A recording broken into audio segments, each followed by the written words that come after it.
한덕수 대행은요, 월남에서 살아 돌아온 김상사가 아닙니다.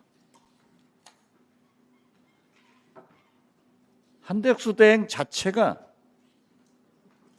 헌법재판소의 판결을 받고 결정을 받고 복귀했죠. 언제 헌법재판관 내정 통보 그리고 누구로부터 받았습니까? 구체적인 거는 정부 의사결정 내부적 의사결정 과정이니까 뭐 말씀드린 건 적절치 않고요. 네, 말씀드리기 적절치 않아요. 통보를 받은 거는 무슨 그게 무슨 국가 기밀입니까? 그저께입니다. 네? 언제 받은 받았어요? 것은 언제 받았어요? 통보를 받은 것은 그저께 예? 받았고요. 예? 그저께 받았습니다. 그러니까 어제 제가 발표되기 전날 월요일 날 받았습니다. 아니, 월요일. 전날이 언제예요? 월요일 그러니까 4월 7일이죠. 예? 4월 7일 날 받았습니다. 4월 10일 날? 7일이요. 4월 7일 날 이번 주 월요일에 받았습니다. 지금 보면은요, 3월 24일 날 한덕수 대행은 헌법재판소에 의거해서 대행으로 복귀를 했고, 3월 25일 날 이완구 처장은 충청남도 천안시 동남구 봉명동에 근저당권 설정을 깔끔하게 정리를 했어요.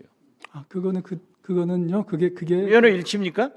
아닙니다. 제가 그 말씀을 드리는 이것은 한덕수 대행이 복귀하자마자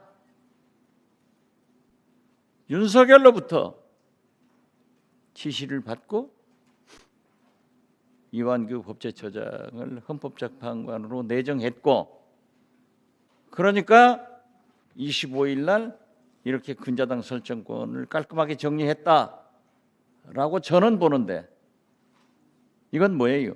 답변 드릴까요? 그거는 제가 그 3년 만기로 대출을 받았던 그 대출금인데 그 대출이 만기가 됐습니다.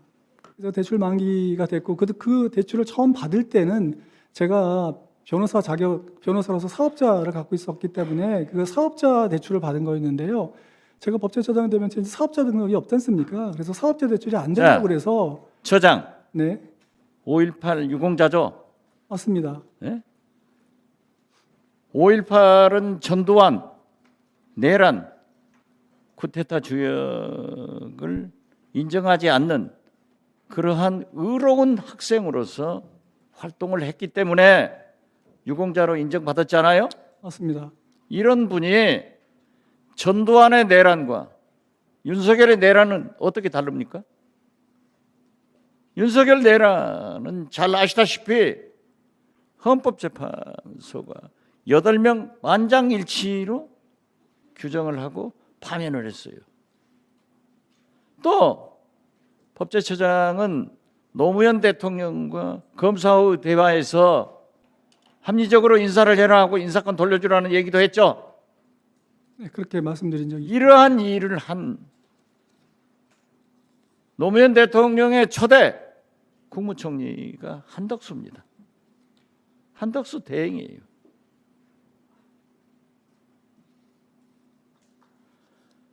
또 처장께서는 윤석열 전 대통령의 변호사도 했고 김건희 변호사도 했고 장모 최은순 여사 변호사도 했고 소위 집사 변호사 아니에요? 그 의원님 그리고 우리 법사위에 나와서 법제처장을 간두면은 사인으로 돌아가서 조용히 살고 싶다. 그런 얘기 한 적 있죠? 네, 그렇게 말씀. 그런데 이렇게 세계적 존경을 받고 국민적 신뢰를 받는 8명의 헌법재판관 중에는요, 보수적인 사람도 있고 진보적인 사람도 있지만은 만장일치로 내란에 대한 수개를 파면했습니다. 만약 처장이 헌법재판관으로 가면은 저는 6년간 대한민국 헌법재판소의 재앙이 될 것이다. 이렇게 생각하기 때문에 다시 한번 말씀드리지만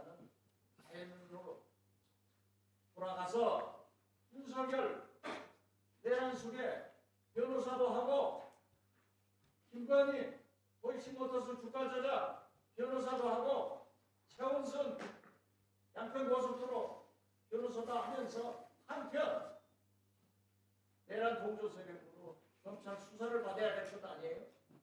그 피의자가 내란 동조자가 어떻게 한덕수 대행의 헌법재판관 말씀을 하면은 사양을 했어야지. 그것을 받느냐 이게 문제예요. 그래서 다시 한번 말씀드리는데 저는 애국심을 가지고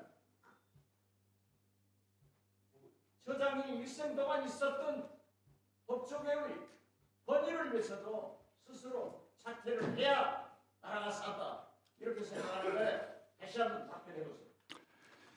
의원님께서 주시는 말씀은 잘 참고하도록 하겠습니다. 그리고 아까 제가 윤 대통령 관련된 여러 가지 사건을 변호했다고 말씀하셨는데 저는 징계 사건만 변호했을 뿐이고요. 장모님이나 김건희 여사나 그쪽은 저희가 변호한 사건이 아니었고요.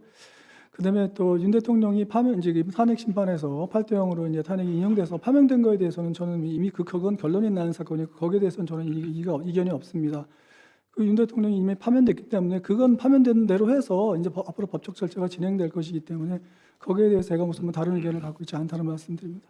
저는 법과 양심을 위해서 재판한다고 하는데 가장 가까운 친구 최측근 윤석열의 반란에 대한 책임을 저는 처장께서도 지고 헌법재판관을 사양해야 된다 이렇게 말씀드리면서 다시 한번 생각해 보기를 바랍니다. 네, 수고하셨습니다. 이완규 처장님, 현재 만장일치 판결에 대해서는 이의가 없다 이렇게 말씀을 하셨잖아요. 어차피 헌법재판소 판결은 그대로 집행되고 그대로 진행돼야 되는 것이니까 거기에 대해서 다른 그게 의견을 말씀드리지 승복한다 이런 뜻입니까? 헌법재판소 판결은 승복할 수밖에 없는 것이 거기에 대해서 다시 그러니까 하거나 그럴 수 있는 재판은 아니니까요. 그러니까요, 승복한다는 뜻이잖아요. 그렇습니다. 예. 네. 이완규 처장은 승복한다 그러는데 윤석열 대통령은 왜 승복한다는 말을 안 하고 있죠? 그거는 제가 답변할 수 있는 성질의 것이 아니에요. 미루어 짐작하는 것도 없습니까? 저는 잘 모르겠습니다. 예. 오늘 방송 어떠셨습니까? 마음에 들었다면 구독, 좋아요로 스픽스를 응원해 주십시오. 여러분들의 구독, 좋아요는 가장 큰 힘이 됩니다. 스픽스 구독, 좋아요.